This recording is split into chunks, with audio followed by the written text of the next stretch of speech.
Perfect. So, a little bit of an overview of what we're going to cover today. So the agenda will be as follows. So first of all, we'll kind of have a look at supporting cognitive behavioural therapy using eHealth. And then we're going to go on to how we can use eHealth for psychoeducation of your clients to create prevention programs, for instance, and creating more time for actual personal treatment. So I think it's really good to start with to mention at Minddistrict, we feel that digital solutions are not and will not be able to replace healthcare professionals. So e-health providers such as ourselves are not looking at all to do that. We're actually looking at increasing capacity of services. So first of all, a little bit of introductions. Hopefully you can see myself and Connie here. So we work with a range of different healthcare providers and workplaces to provide a versatile e-health platform, as well as the content to treat people, empower them to master their own well-being. And that's actually our motto here. We also work with many organisations and research institutions to develop new custom interventions and treatments. Sure. So a little bit about me. Hi, I'm Warren Eads. I'm the UK business manager. So my background is in marketing and sales. So I've worked in youth wellbeing service, not-for-profits, HIV, and I've worked with, say, Public Health England on addictions campaigns as well. So, I've got a real passion and background in digital interventions and behavioural change, long-term conditions. I'm also managing a long-term condition myself. I've got a few different things I'm working on, such as overthinking and rumination, and a mental health first aider. So I've also had personal journeys through the UK mental health system. So I just wanted to share that with you. And hi, I'm Connie. I'm in the marketing team here at Minddistrict since last year. So my background before that was in professional services marketing, also trained as a journalist, so do a bit of copywriting as well. And yeah, from being on the marketing team, we're not only kind of communicating to external people about our product, but it also involves a bit of teaching people how to then actually communicate to their potential clients about eHealth as well, so we kind of understand a bit people's reservations, people's opinions, or maybe apprehensions about it. So sure. And then another key member in our team, and she's our goddess, is Ava. So she's the implementation and transformation expert here. Unfortunately, Eva can't be here with us today, but she manages all of our customers in the UK, including IAP services, such as, say, West London Mental Health Trust, some of the social enterprises we work with as well, such as Starfish and YMCA for children and young people, so to name a few. So if you would like to speak to Eva about any implementation of eHealth or the kind of clinical implications, we can link you with her directly. So please do feel free to ask for that introduction. So let's get started. So why eHealth can allow for a more personal approach. So where we're kind of going with that is that traditional face-to-face therapies or treatments are often regarded as the best, but do you have the time? Do you have the resource? And do you have the funding to meet your goals whilst doing everything in the traditional methods? So maximising uptake of eHealth users to reduce waiting lists and reduce costs, for instance, is something that's good, and you can kind of sell the benefits to your clients as well. So that's what we'll be learning throughout this the slides. Sure. So to start with, I'd like to kind of address, why is uptake so low? We're a Dutch company and we're from the Netherlands, where this is almost the status quo now. It's so normalized, but yet why is the UK seeming not to adopt this? And I think it's just because we are a little bit later to the stage. We've got the NHS, of course. So let's have a look at like neuroscience research. So uncertainty registers in our brain much like error does.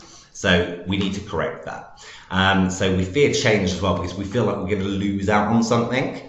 I still speak to people every day that are like, but I want to go to that GP surgery. I want to, see somebody face to face. But actually, if we kind of have a look at those early adopters, they are out there, but they're still the minority. We found that it's nothing to do with age, location, or need. It's just people are kind of still fearing the unknown, and they're trying to understand who they can trust and whether they can trust eHealth at the moment. So, yep. So let's go on to using eHealth to support CBT. Okay. So this could be one of your clients. Let's meet Tracy. Tracy's 35. She's a working mum. She's married. Reasons to seek help is that she's stressed all the time. She's got low mood. She's not sleeping very much. She feels very much stuck in a rut, and she's complaining of headaches. Her kind of quote is, "I just want my old self back." So you could use eHealth to support Tracy on her treatment. So here's an example of, say, a guided self-help course for somebody like Tracy. So this is the equivalent in step 2 for IAPT services and social enterprises. In this way, the client's kind of prompted to do more work for themselves to improve their well-being than that traditional face-to-face therapy, where they may go away and they may have, say, a little bit of homework to do. So this is something where, to summarize, by doing digital, the client is going to spend more time working on their overall well-being. I think something we really want to highlight here, to anyone that doesn't know, recovery rates in eHealth actually mirror traditional face-to-face therapy, and that's around about 55 to 60% recovery rates, and those are based on the same metrics. So here's another kind of option, and this would be for pure blended care. So these are those more severe cases, the step 3 in IAP services. So with these clients, more of that kind of face-to-face time, using, say, video functionality in this instance is needed. But you could also do that by telephone, and that would all be kind of agreed with you and your clients upfront on how they want to be communicated with. You would then continue the treatment as if you were like guided self-help that we just saw before, where in week 3 you reassess whether more appointments are necessary and a care plan is set in place and agreed with your client. So again, I think it's important to stipulate here, recovery rates for eHealth blended care approaches for those more severe, in step 3 treatments, again mirror traditional therapy, and it's around about 50% recovery rates. A couple of people do sometimes ask about, well, how do we, assess risk, basically. So we have set up a scoring system in the PHQ-9, so that anything scored above 1 will trigger the alert to the therapist. So this robust solution creates automated risk signposting, and you can also set up emergency groups within platforms like Minddistrict as well.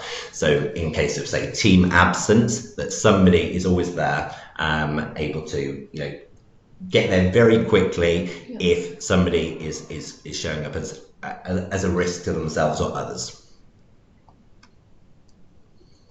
Sure. So let's go on to prevention and behavioural change. Better than cure, right? So for that, we have got pure self-help. So pure self-help is something that you could offer your clients where perhaps they're not as severe, and I'll give a couple of examples on how you could integrate this. So for instance, if you are, say, a workplace wellbeing, you could provide this as a platform in itself, just with self-help material, e.g. there is no therapist or healthcare professional needed or involved to kind of give feedback along the way. It's there designed to improve, say, employees' well-being at work, increase productivity, presenteeism, etc. You want to aim to reduce the amount of people that need the therapy or the counselling treatment. Because as we know, NHS IAP services are going more into getting more people into the workplace as well. But then the other model, that if you are a healthcare provider, you can offer self-help modules and treatments as part of your treatment, as additional. So you might want to give your clients something a little bit extra to be working on in between sessions. Mindfulness is very popular. There's lots of different ones that we'll show you through shortly. And then you can set up intervals on, how often feedback would be given. Yeah, so if somebody's kind of waiting for feedback during their treatment from the therapist, it's a good way of them being able to say, okay, well, whilst you're waiting for that feedback, or whilst you're waiting for our next call or video call or face-to-face session, they can be assigned anything from the whole catalogue of self-help modules, so that they can be kind of working on stuff in between. Perfect, thank you. So again, at the beginning of the presentation, we talked about increasing capacity. In the UK, we've got a huge backlog, and unknown backlog as well, of people that need access to, mental health services, managing their long-term conditions, etc. So we really value your expertise as healthcare providers, and supporting people to release capacity with more complex cases where e-health can't, such as say psychosis or potentially schizophrenia, or relational non-CBT therapy. They can be used but not so directive with the multi approaches. So for instance, if someone has a very complex relationship with their mother, that would be an example where, this still needs to be, just an additional add-on to what would be the traditional face-to-face route. So, we often find, for instance, sleep may be something that's affected, and we can provide that to somebody like a schizophrenia patient, so that they have something when they're feeling good, that they can use activity diaries to let us know how they're feeling. Anything to add there? No? Perfect. Okay. So what we always try and get people to think about is, if you're thinking about, integrating e-health into your organisation, why are you looking to do it? What are your goals? Is it to reduce your waiting lists? Are you looking to kind of reduce cost, space, time? Is a reduction in relapse from more robust aftercare something that's on your agenda, as clients are more empowered and have the resource at their fingertips all the time with e-health rather than the traditional methods? Something else that's really good for therapists is that you can work remotely, you can treat people regionally, and you can treat more clients in the same amount of time as well. Again, I think it's important to say here is that dropout rates, again, mirror face-to-face, so the traditional methods. What we do find is that a lot of people do struggle on selling the benefits to their clients. I think the most amount of worry is sometimes that people feel that they deserve and want to have that face-to-face, but actually we're finding more and more people are adopting the e-health kind of way of thinking, because they can do it anytime, anywhere care, basically. There's no travel costs, what have you, less time waiting. We've all been in NHS or the GP surgery where something's running an hour behind. From a productivity amount, in itself, it's just great to, be able to just pick up your phone, get on it, or log onto your laptop and actually be able to carry on with your treatment. We also find, of course, that it's better care between appointments. E-health is equal to face-to-face. All the evidence suggests the same outcomes and quality of care. I think that for us is one of the biggest things within implementation, that perhaps healthcare professionals need to say more and scream about something like that, because it is really exciting news. And then also kind of, be honest and empathetic. Use your why to your advantage and sell to their emotions. Address what they lose while also highlighting what they're going to gain actually from moving from the traditional to an e-health setting. Perhaps share a case study or a testimonial of somebody that has used it and it has worked really well. And you can give them options and check-in points to share feedback on their experiences and what you can improve. And then, of course, measure success. Keep on logging those metrics to make sure that you are achieving the goals that you're looking to achieve. Okay, so I'm now going to talk about implementation, because implementation it can be hard, right? So you often get, say, backlash from clients, and they're wanting that traditional, but that's again down to potentially healthcare professionals needing to know the facts on selling it as equal on all the different metrics. Poor planning, of course, that can obviously influence good implementation to roll this out across an organization. That's where, in a company like Avas, you work very closely with somebody like Eva to, come up with a plan, get everyone involved, all the senior stakeholders, so that everyone's got the same buy-in and a shared vision. Perceived resource and time. So a lot of people think implementing this platform and this way of working is really complex. It's really not. It's super simple. It is as much of coming up with the care plans, adding the clients to the platform, and then they get everything. Super easy. So yeah, let's count this on. So, and then again, if we look at some of those things that are hard to do, but let's look at the benefits. Here we've got guided self-help. The traditional therapy is going to take around about 6 times 30 minutes of clinical time, and then 6 times 10 minutes of admin time. So that's a total of 4 hours. So by implementing digitally enabled guided self-help, actually you can cut those times over half. Here we look at the amount of clinical time that's needed to say give that feedback. It's actually more like 15 minutes each time, and then admin time is 0. If we look at, say, blended care, again, this one's gone all the way down to nearly a third of the time compared to traditional therapies, because then we've got the 8 times 1 hour appointments there, and then you've got again around 8 times 10 minutes to write up those notes, whereas again blended care is all there. So this kind of really excites me and Connie. We love digital, so what else makes digital personal? In between traditional therapy, it can be hard to stay in touch. It might be a text message or something. However, things like SaaS technology, like the Minddistrict platform, has that power of push. So those push notifications that you get that sometimes can be annoying, of course, for like shopping deals and what have you on Amazon. But it does give that instant ability to be able to communicate and stay in contact and keep the wellbeing treatments going.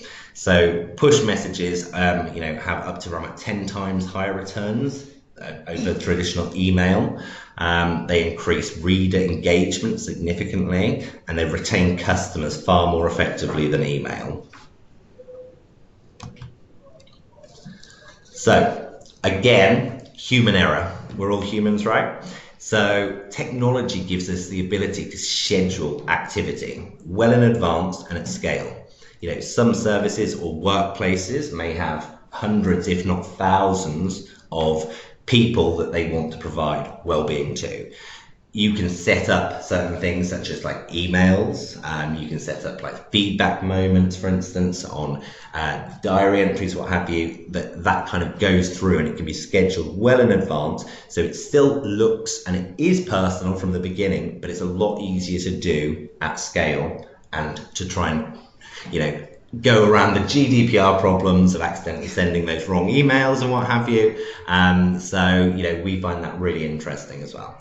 And I think, yes, we are all human, people make mistakes, but I think that automation can kind of put people at ease, because when it's about your health or it's about your treatment, you don't want there to be any error, and if there is, it kind of puts you off. It makes you think, oh, this isn't safe, I don't like it, because you don't like the fact that a person on the other end of it could make an error. So I think that kind of layer of automation is really great to kind of put people at ease that yes, it's still personal care, but there is less room for error. Yep, 100%. Sure. So I think at this point, what is Minddistrict? So a little quick kind of overview. We are a platform, and we also create content, basically. So we've already touched on the video calling functionality, treatment modules, questionnaires, and self-help training, for instance. So there's also lots of different other features, and we're finding, rising popularity in social support networks, where you can, say, invite a friend or a family member to be part of your treatment and your journey. And they can even speak with your therapist as well. And then what I'd like to talk to you, more about here is some of the things that the modules that we've currently got in our library, in our catalogue. So we have the catalogue team, and Jenny Vanessa is our intervention developer in the UK. So it's her role to look at what is needed from a content perspective in the UK market, on what needs treating. Of course, you've got your, the standard kind of treatment modules around very necessary diagnoses such as depression, GAD, rumination, etc. And then for, say, IAP services, those can be used in conjunction with minimal data sets as well. And then you've got the self-help training modules. Again, if you can remember, these are the ones that don't need any healthcare professional involvement. So they're often used in workplaces, but can be added additionally to healthcare provider treatments as well. Along the way, as part of those modules, we have things like diaries, video, often accessibility is asked about here. So we've got lots of different ways to be able to listen and read short amounts of text, and also interact, say using like scales and what have you to track your mood, for instance. These aren't on here, but we're actually working on long-term conditions at the moment. So we've already developed a diabetes, type 2 diabetes module and treatment. We've got pain and mood, and neurological conditions and mood. And there's many more on the roadmap coming soon. We're also working on new projects from a population approach to treat people in need. And we'll look to expand this into, say, council-driven initiatives, for instance, on, say, learning disabilities such as mild autism. This is something that we really think is, a great feature of ours, and we love working with, say, research institutions to create something that's quite innovative. So if you were looking to completely, create something from scratch that's bespoke, white labeled, to treat your specific client needs, we do have like a solution in the form of the content management system. This allows you to create your own intervention with your own branding, house style, etc. And so please do get in touch if you want to find out more about that. We often are asked as well, we don't have the resource ourselves or the skill set to write those interventions. Organisations that don't have, say, that resource to create their own content, they can actually work with that catalogue team, and they can develop your intervention for you according to a brief. As expected from any forward-thinking technology provider, Minddistrict is obviously fully interoperable with other software, APIs, etc., and we take data security and storage very seriously, in line with other healthcare systems. Sure. So that's it. I think I've run pretty much to time. So, hopefully we've given you a good basic overview on eHealth, and then have a little look at, say, the Minddistrict platform if you haven't actually used any of the eHealth solutions before, and you're kind of thinking about what it looks like. Well, thank you so much for joining us. We obviously, as said before, we've been recording this, and we will send this around for you. Keep on working towards empowering your clients to master their own well-being. Good luck. Have a good day.